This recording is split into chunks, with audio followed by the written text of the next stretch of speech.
Sadly, we almost missed seeing this amazing blowhole. Look at that. Well, here's what happened.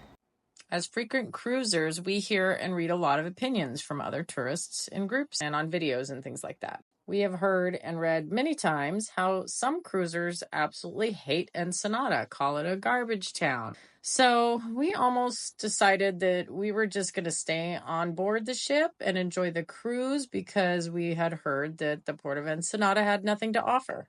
But we decided to add it to our been there, done that list, and we were just going to get off and check it out. Nothing. We had very, very low expectations, just to put it that way. We're just going to plan to walk around. And we found out that there was a shuttle bus right when we got off the ship that would take you downtown from the port for only $4 per person. So we're like, yeah, let's do it. While we were on the shuttle host gave us coupons to go on a 3-hour tour to La Bufadora for only $25 a person. I had heard about La Bufadora in the past, and I felt like it was kind of far away, so we had no plans to go there. But I was like, yeah, let's do it. It's only $25 a person. So we went on this tour with a group of people. So our tour guide, Priscilla, was awesome, and she explained a lot of the history and the culture about Ensenada, which was really cool to learn about. The bus ride was about 50 minutes. We learned that a lot of the most important things about Ensenada for their economy is agriculture and tourism being number one. There were greenhouses and fields everywhere. We also learned that all men have to join the military for 1 year, and we drove past the Air Force and Navy bases.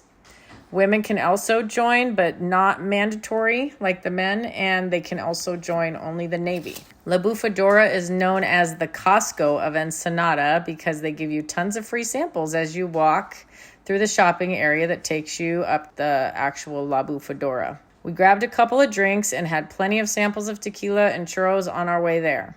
The merchants will try to get you to come into their stores, and that's completely normal. We enjoyed the water show, and we even got this awesome photo of the blowhole behind us, which we did get splashed when we took that picture. Didn't expect that.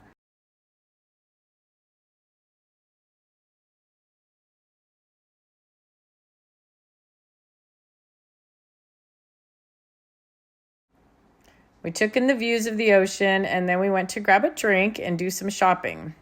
The bartender at the Havana Cabana made us some amazing drinks.